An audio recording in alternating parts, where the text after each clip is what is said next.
것들이라. 아멘. 네, 반갑습니다. 저에게는 이제 앞으로 3주 동안 새벽 기도를 해야 되는 것들이 남아 있더라고요. 네, 제가 어떤 말씀을 전할까 이렇게 곰곰이 생각하다가요.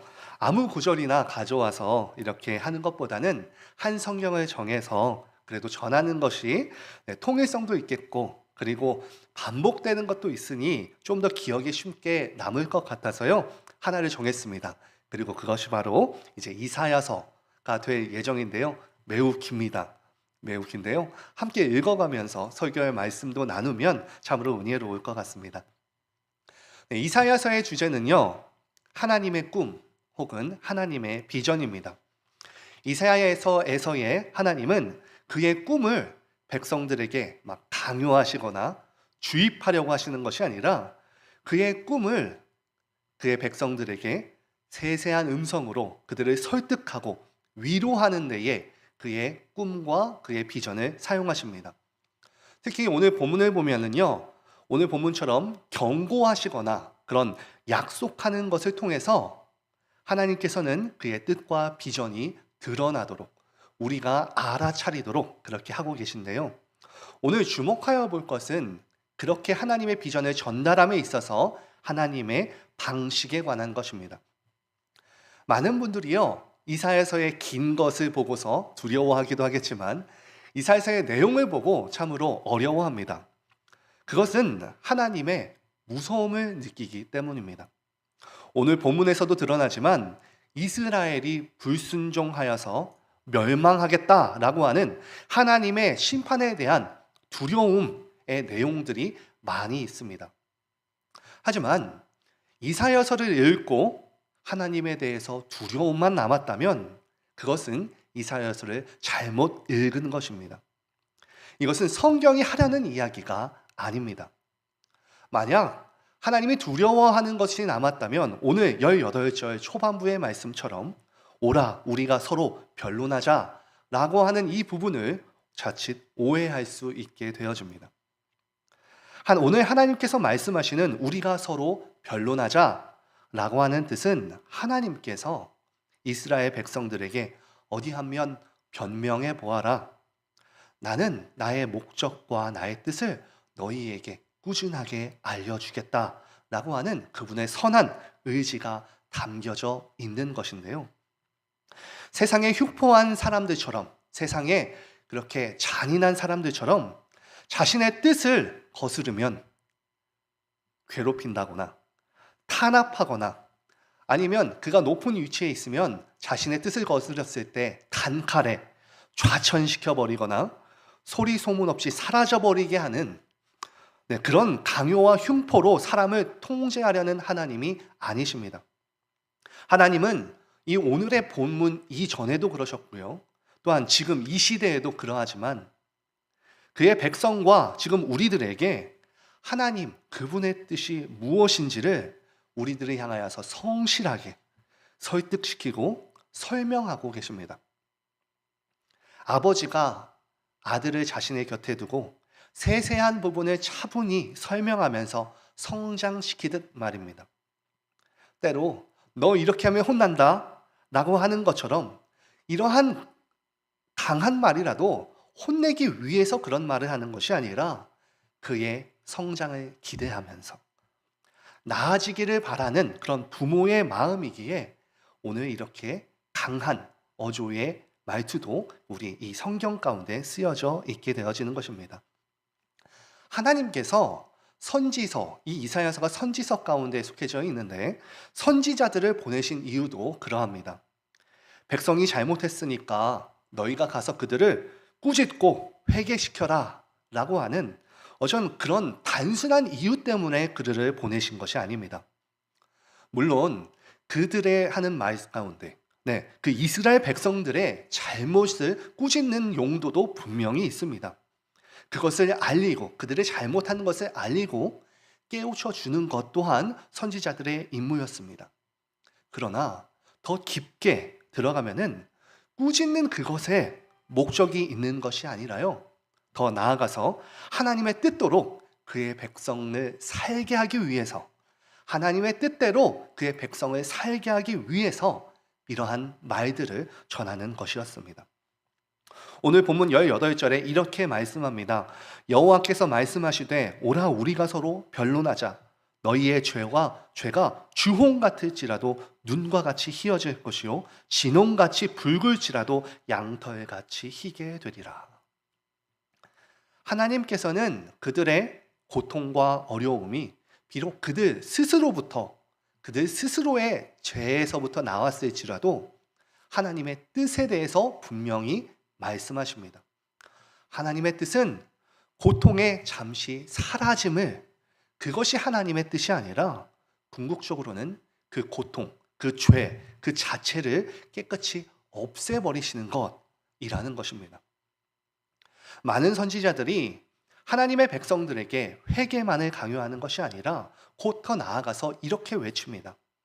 하나님이 너희를 치는 것은 너희를 하나님의 백성답게 사는 일에 승리하게 하려고 하신 것이라고. 곧 이 벌이나 이 역경, 이 고통과 좌절이 이게 끝이 아니다라고 선지자들은 이야기합니다. 그들이 이렇게 이야기하는 것은 하나님의 백성다운 삶의 모습으로 회복해라 라고 하는 것이 그 선지자들이 이렇게 이야기하는 목적인 것인데요. 이것은 신약에 예수 그리스도가 오신 것 또한 그러합니다. 때로 저희들은 예수님께서 오신 것이 우리들의 죄를 대속하기 위해서라고만 죄를 대속하기 위해서일 뿐이다 라고 생각하기 쉽지만, 사실 더 넓게 보면은요, 우리를 예수 그리스도처럼 살게 하기 위해서 예수님께서 오신 것입니다. 에베소서 5장 8절에 너희가 전에는 어둠이었더니 이제는 주 안에서 빛이라, 빛의 자녀들처럼 행하라 라고 말하는데요, 이것을 쉬운 성경으로 읽어보면 더욱더 이해가 쉽습니다. 이렇게 이야기합니다. 이전에는 여러분들도 어둠 가운데 있었으나 이제는 주님 안에서 빛 가운데 살아갑니다. 그러므로 빛에 속한 자녀답게 사십시오. 네, 아쉽게도 저희 한국교회는 그런 빛의 자녀로 살아가는 것에는 사실 관심을 많이 기울이지 않았던 것 같습니다. 저희 한국교회는 믿는 자들을 생성하는 것, 전도하는 것에 열을 많이 올렸었습니다. 하지만 그리스도인으로서 성장시키는 것에는 부족했던 것이 사실인데요. 역사적으로 한국교회는 부흥을 맞이한 놀라운 과거가 있었습니다. 그런 부흥기에는 내가 믿는 사람을 확인하는 대표적인 방법이 무엇이었는가 한번 생각해 보면은요, 나에게 구원의 확신이나 내가 구원의 확신이 있는지 없는지 그 가운데서 확신을 갖는 것, 혹은 방언을 하는 것, 그리고 혹은 치유와 같은 체험을 하는 것이 내가 신자라는 것을 드러내는 방법 중에 하나였습니다. 구원에 대해 확신을 해야 믿는 사람이다 라고 생각한 것입니다. 아니면 방언이나 치유의 경험을 가지고 있어야 제대로 믿는 사람이다 라고 여겼다는 겁니다. 저 또한 사실 그러했었습니다. 제 친구의 가정이요, 치유를 경험했던 일이 있었습니다. 제 친구의 어머니가 암이셨는데요, 병원에서 너무 그 암이 진행되어서 이제 그 가족들에게 포기해라 라고 일렀다고 합니다. 그러자 그 가족 자녀들이 제 친구가 가만히 놔둘 수 있었겠습니까? 그럴 수 없었습니다.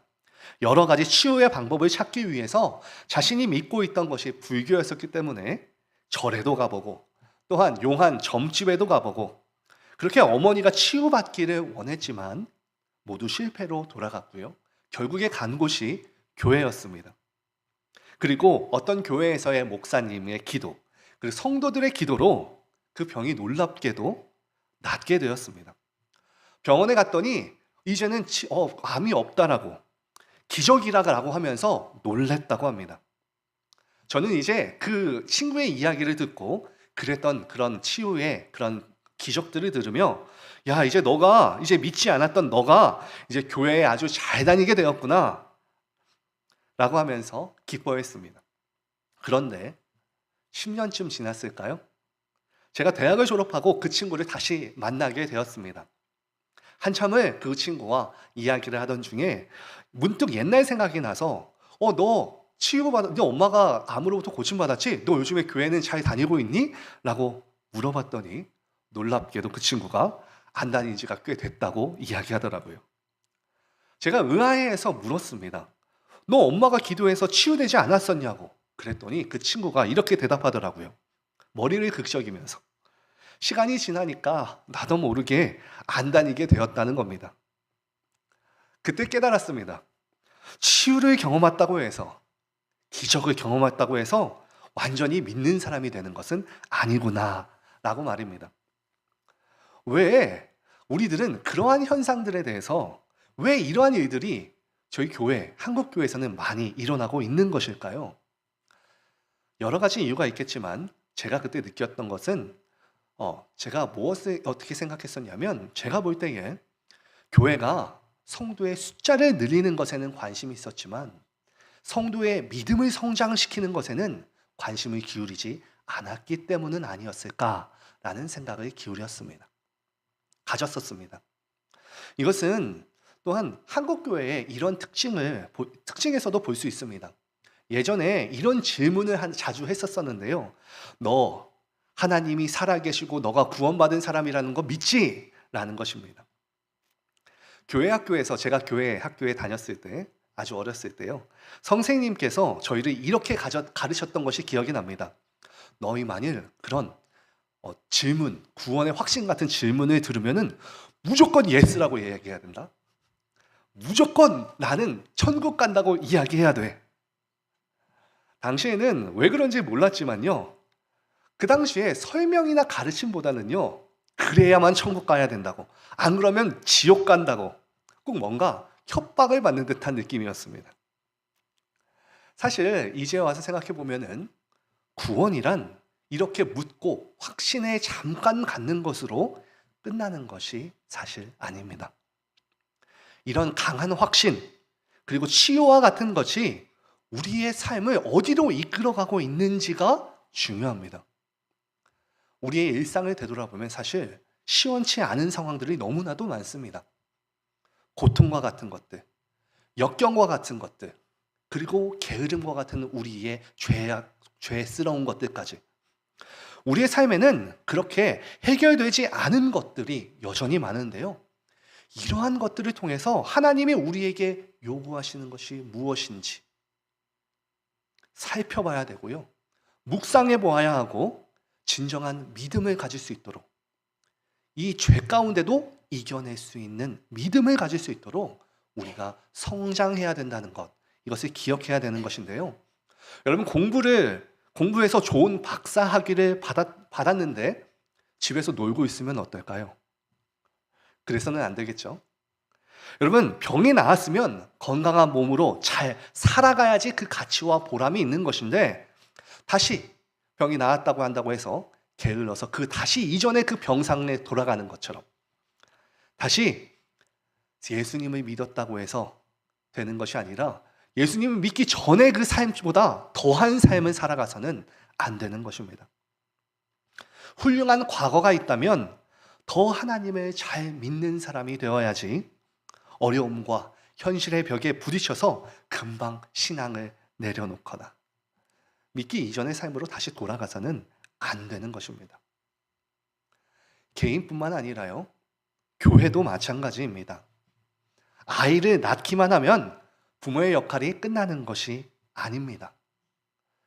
낳은 아이를 어떻게 키워야 하는지, 그리고 이 아이가 장차 커서 무엇이 되었을지에 대해 고민하면서 꾸준히 보살피면서 관심이 필요합니다. 저희 교회가 혹은 우리 교회들이 너무 키우는 일에는 관심이 없고 낳는 일만 관심을 가지는 것은 결코 옳은 일이 아니라는 것입니다. 교회가 한 사람의 구원을 받는 것뿐만이 아니라 구원받은 그 이후에 믿음의 삶의 성장을 이루는 것처럼 미뤄야 되는 것에 대한 관심을 가지고 그것에 동참하기도 하고 항상 살펴보며 기도해야 된다는 것입니다. 이것이 이사야에서 말하는 하나님의 꿈, 하나님의 비전입니다. 오늘 말씀을 정리합니다. 이사야서는 실제로 있었던 이스라엘 역사 속에서 드러나는 하나님의 비전을 이야기합니다. 그림이나 추상적인 어떤 것이 아니라 실제로 벌어진 역사적인 사건이고요. 적나라한 현실들 속에서 하나님이 신실하시게 그들을 설득하심이 이 이사야서에서 드러납니다. 예수님이 십자가에 달리신 사건이 정말 있었던 구체적인 사건이었던 것처럼 이제 우리가 이해하지 못하는 오늘의 하루가 하나님의 구체적인 사건으로 오늘 펼쳐질 것입니다. 저희 현실 속에서 성장해야 되는 것에 대해서 오늘 이사야서가 말씀하고 있는 것인데요. 여러분, 만일 고난과 풀리지 않는 기도의 제목이 오늘 가지고 계시다면 결코 이것이 끝이 아니라는 것임을 믿으시기 바랍니다. 참고 인내하고 그리고 또한 그로 인해서 성장하며 나아가는 그런 놀라운 열매가 맺히기를 축원합니다. 예수 그리스도를 닮아가는 것. 그런 오늘 이 하루에 그런 조금의 그런 스텝이 되는 저와 여러분들 되시길 진심으로 축원합니다. 기도하시겠습니다. 하나님 아버지 감사합니다. 우리의 존재와 가치가 세상에서 내가 가진 것으로 증명되는 것이 아니라 주님으로부터, 주님이 우리 안에 있음으로부터 그렇게 생성되게 하시니, 이것을 깨닫게 하시니 감사합니다. 우리는 주님의 그 명예스러운 것들과 주님의 좋으심과 영광을 담아내기에는 내가 참으로 우리들이 부족하지만 그럼에도 불구하고 주님, 오늘 이 하루라는 기회를 주심이 감사합니다. 인내하며 충성하여서 감당하는 자리로 나아가게 하여 주시옵소서. 많지 않은 우리의 생애를 마치는 그날 주님의 영광과 자랑이 우리의 입술과 삶으로 간증이 되게 하시고, 오늘도 여전히 고통과 어려움이 우리 주변에 있지만 주님으로 인하여서 내가 기뻐하며 만족하며 기회를 얻고 또한 살아갈 힘을 얻는 주님을 닮은 모습으로 자라나는데 오늘 이 하루가 사용되어질 수 있도록 인도하여 주시옵소서. 예수님 이름으로 기도드리옵나이다. 아멘.